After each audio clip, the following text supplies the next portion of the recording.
નમસ્કાર, જય ગો માતા, જય ગોપાલ. ફરીથી તમારા બધાનું સ્વાગત છે મારા નવા વ્લોગમાં. તો આજે આપણે ચર્ચા કરવાની છે બિલાના શરબતની પ્લસ ગોળનું પાણી મિક્સ, જે આપણી ગાય માતાને લૂ છે, કરવા થયો હોય, આ વસ્તુ બધી બહુ ઉપયોગી છે. બને ત્યાં સુધી આપણે દેશી નુસ્ખો અપનાવી છીએ. તો આજે આપણે કેટલું માપ લેવાનું છે, કઈ રીતના એની પ્રોસેસ કરવાની છે, એ અમે બધું તમને સ્ટેપ બાય સ્ટેપ વિડીયોમાં દેખાડશું. તો એન્ડ સુધી તમે બન્યા રહેજો. અને તમારે લોકોને જે કે અમને સલાહ દેવી પણ જરાક અમને કોમેન્ટમાં કહેજો કે આ વસ્તુ યોગ્ય છે કે નથી, અને આપણી ગાય માતાને ટાઢે ખાટું બીજું શું કરવું પડે એ પણ અમને થોડીક સલાહ દેતા જાજો. અમે લોકો તો આમાં પહેલાં અનુભવ કરીએ છીએ. અનુભવમાં સક્સેસ જાય, પ્રયોગ અમારો સફળ થાય પછી જ અમે આ વિડીયો બનાવીએ છીએ અને લોકો સુધી શેર કરીએ છીએ. પણ બીજા લોકોને પણ ખ્યાલ આવે, એ લોકો ખોટા ખર્ચા ના કરે. અને બને ત્યાં સુધી દેશી વસ્તુ કરશો એમાં તમારે થોડીક મહેનત વધી જશે, અને મહેનત સામે તમને પરિણામ પણ બહુ જોરદાર મળશે. અને આ દેશી વસ્તુ એવી છે જે તમારે મૂળિયામાંથી ખતમ કરે છે. રિઝલ્ટ તમારે 2-3 દિવસ પછી આવે, તાત્કાલિક કોઈ વસ્તુ ન આવે. તો તમે હાઈ પાવરને ઇન્જેક્શન એવું આપો તો તમને બધું તાત્કાલિક અસર જોવા મળે. અને દેશી નુસ્ખામાં થોડોક સમય લાગે, પણ એ જે પરફેક્ટ થાય ને એ તમારું ઇન્જેક્શન પણ પરફેક્ટ કામ ન કરે.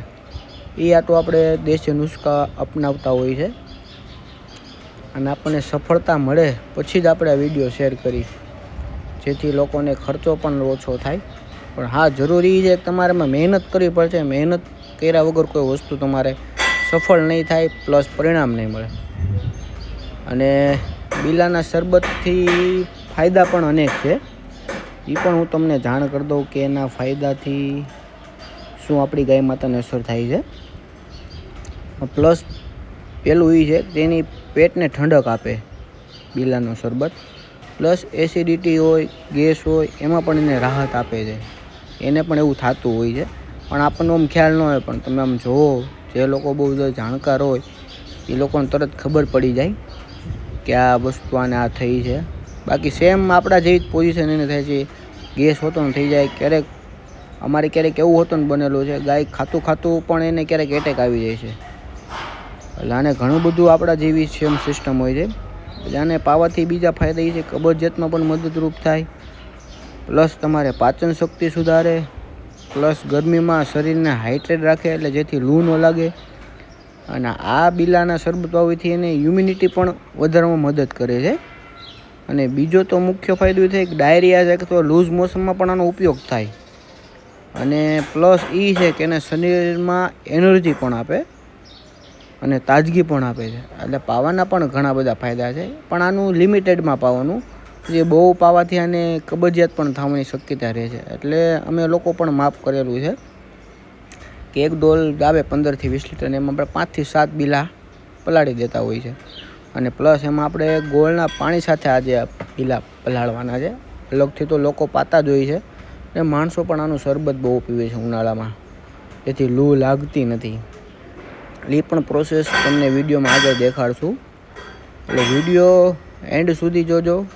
લાઇક, શેર અને કોમેન્ટ કરવાનું ભૂલશો નહીં. અને બને ત્યાં સુધી શેર કરજો, એટલે બીજા માણસોને પણ ખબર પડે કે આવા નુસ્ખા કરવાથી આપણે ખર્ચા પણ ઓછા થાય છે, અને આપણી ગાય માતા પણ સુરક્ષિત રહે છે, કોઈ બીજી આડઅસર કરતું નથી. એટલે અમે લોકો સ્ટેપ બાય સ્ટેપ તમને બધું દેખાડશું. એટલે વિડીયો જોવાનું ચોક્કસ ભૂલશો નહીં. અને જે કોઈ લોકોને અમને સલાહ દેવી પણ કોમેન્ટમાં કહેજો. અને આમાં અમુક બિલા કાચા છે ને પાકા પણ છે, ને કાચા પાકા બંને છે. એટલે અત્યારે આપણું કામ રોડવવાનું છે, કેમ કે અત્યારે સિઝન એવડી છે, તડકા એવડા પડે છે. તો ચાલો તમને દેખાડી સ્ટેપ બાય સ્ટેપ બધી વસ્તુ. તો આ મારા ગોવાળ છે સાગરભાઈ. એ લોકો તો જ્ઞાતિ ભરવાડ છે, એટલે એને તો બધો અનુભવ હોય. અને એ લોકો બને ત્યાં સુધી દેશી નુસ્ખાઓ જ કરતા હોય છે, કેમ કે એ લોકોને વીડમાં જંગલમાં જ ફરવાનું હોય છે. અને તમારી મારી જે અમુક લોકો હોય એને બાંધા ખવડાવવાના હોય, એટલે એની જેમ છૂટથી કે જાતા ના હોય. એ લોકો પણ આપણને આવી સલાહ દેતા હોય છે. આવા દેશી નુસ્ખા અપનાવો તો તમને પણ ખ્યાલ આવે. એટલે બીલું તોડવામાં પણ થોડીક કષ્ટી પડે છે. પાકી ગયેલું હોય તો વાંધો નથી આવતો, પણ જો કાચું પાકું હોય તો એને 5-7-10 વખત એને પછાડવું પડે જોરથી, ત્યારે તૂટે. તમે જુઓ આ કેટલું કડક છે. જો અમુક પોચું હોય એ તમારે ઝડપથી તૂટી જશે, એમાં તમારે એટલું બધું બળ નહીં કરવું પડે. જો કે આમાં એટલું બધું બળનું તો કંઈ કામ આવતું નથી. કદાચ કોક હોય મારી જેવા આળસુડા કામ કરવાના, એ કે આવું કોણ કરે, ડૉક્ટરને બોલાવી લે. ડૉક્ટર ભલે ને પછી 500-1000 રૂપિયા લઈ જાય. એટલે આવું કરો તો વધારે સારું રહેશે. બંનેને ફાયદો થાય, આપણને પણ ફાયદો થાય અને ગાય માતાને પણ ફાયદો થાય.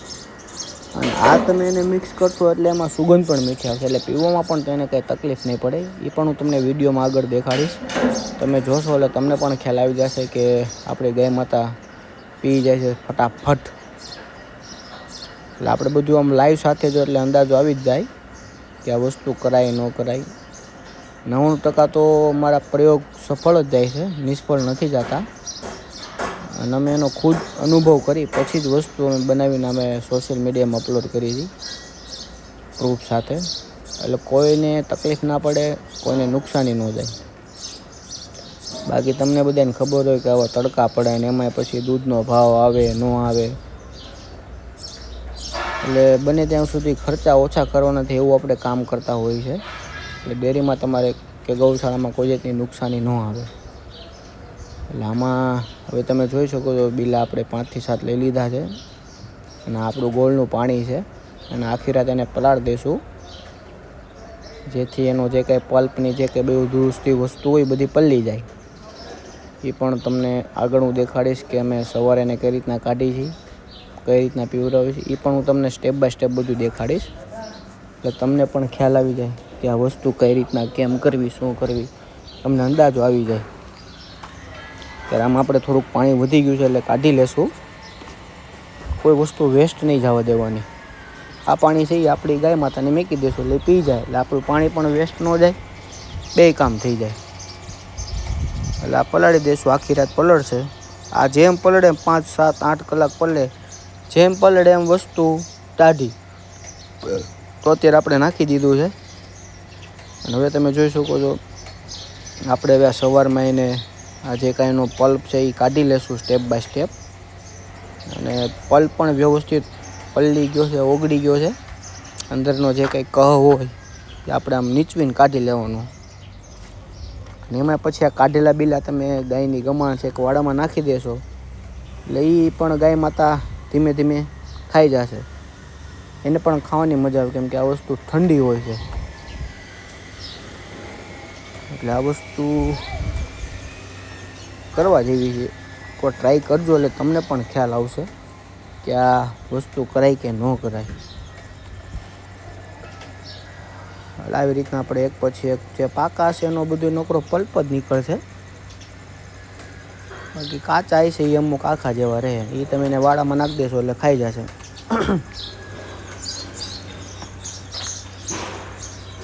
તો આ એટલું એકદમ પાકી ગયેલું બીલું છે, એનો પલ્પ કાઢે છે અમારા સાગરભાઈ. અમારા સાગરભાઈને બહુ બધો અનુભવ, એ લોકો અમને આવા દેશી નુસ્ખા કહેતા હોય અને કરી છે એમ એકદમ પરફેક્ટ સક્સેસ પણ જાય છે. એટલે કોઈ જાતનો કે અમારે વાંધો નથી આવતો. એ લોકો તો આખા બીલા પણ ખવડાવી દેતા હોય છે. એટલે એને વીડમાં કે આવી બધી કંઈ વસ્તુ કરવાની હોય નહીં, એટલે આખા ખવડાવી દે. એટલે આપણે બાંધા ખવડાવતો એટલે આ બીજી પ્રોસેસ આપણે કરવી પડે. બાકી તમે લોકો ટ્રાય કરજો ચોક્કસથી, તો તમને પણ અનુભવ થશે કે આ વસ્તુ કરાય કે ન કરાય. એકદમ બિન ખર્ચાળ છે, આમાં કોઈ આપણે ખર્ચ નથી લાગતો, થોડી ઘણી મહેનત લાગે છે. બાકી મહેનત વગર તો અત્યારે કોઈ વસ્તુ પોસિબલ છે નહીં. એટલે અત્યારે મહેનત કરવી જરૂરી છે. મહેનત કરશો તો પરિણામ મળશે, તો ફળ મળશે. બાકી મહેનત વગર અત્યારે કોઈ વસ્તુ પોસિબલ છે જ નહીં. તમે જોઈ શકો છો અત્યારે આપણે આ પલ્પ કાઢી છે, પલ્પ કાઢી લીધો છે અને એને નીચવી લેવાનો છે બે હાથથી પ્રેશરથી કરીને. એટલે એમાં જે કંઈ કહ હોય બધું નીકળી જાય. હવે આપણે એને ગાળી લેવાનો છે, ગાળીને બધું કાઢી લેશું, જેથી એનું જે કંઈ કસ્તર હોય, જે કંઈ કચરો નાનો હુનો હોય એ બધો નીકળી જાય. એટલે આપણા ગાયનો થોડોક નાનો પડે છે આમાં, પણ હમણાં બધું ગળાઈ જશે. પછી તમે જોશો અમે સ્ટેપ બાય સ્ટેપ બધાને પીવડાવશું અને બધા પી પણ દેશે. અમારા મથુરી બેન તમે જુઓ, અને સુગંધ એવી તે ખાવા માંડ્યા. અને કેમ ખાવાનું હોય વિચાર કરો, એ કેટલું આમ સ્વાદિષ્ટ થઈ છે. અને મેં જો ડોલમાં પણ એને મોઢું પણ નાખી દીધું. ભલે થોડું ઘણું પી લે, એને પણ મજા આવી જાય કે હા કંઈક મીઠું મીઠું પીધું. તો આપણે હવે ગાયત્રીને મૂકી દીધું છે. પહેલી વાર તો એને થોડુંક ઊંઘું, પણ વાંધો નહીં આવે. પણ જો પીવા માંડ્યા છે એટલે ઓછો વાંધો આવશે. ધીમે ધીમે બધાને આપણે મૂકી દઈશું, એટલે તમે પણ વિડીયોમાં જોજો કે પીવે છે કે નથી પીતા, એટલે પણ તમને પણ ખ્યાલ આવે કે આ વસ્તુ કરાય કે ન કરાય. ત્યાર પછી આપણે મેકશું ગોમતીને. ગોમતી તો હમણાં 2 મોઢે પી છે. તમે જોવો એની પીવાની સ્પીડ, ઝડપે સલાક એક ગાય બધું પી જાય. જો એને તો કાંઈ ફેર જ ન પડે, આપો એટલું પી જાય. અમારે ગોમતી અને એની માં શિવાની, જેવી માં એવી જ એની દીકરી. તમે ગમે એવું આપો ખાઈ જાય. જો અમારે મથુરીને પાછું હખો ન થયું તો આમાં મોઢું માર્યું.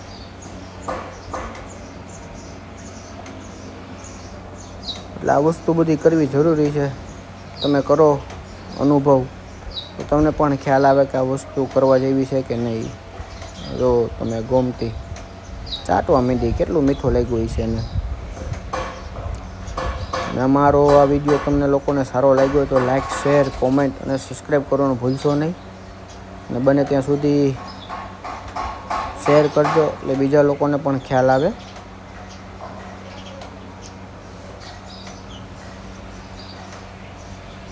તો ચાલો ફરી મળશું આપણે આગળના વ્લોગમાં. અને કાંઈ પણ ક્વેરી હોય તો એ પણ તમે અમને કોમેન્ટમાં કહેજો, તો અમે પણ તમને આન્સર આપશું કે શું વસ્તુ કરવાથી શું ફાયદા થાય, શું કરાય શું ન કરાય.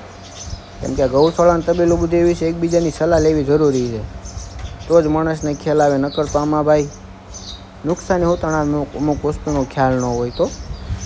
એટલે સલાહ અને સહકાર આપતા રહેજો, એટલે એકબીજાને પણ જ્ઞાન આવે, એકબીજાને પણ ખ્યાલ આવે. તો ચાલો મળીએ આગળના વ્લોગમાં. જય ગૌ માતા, જય ગોપાલ.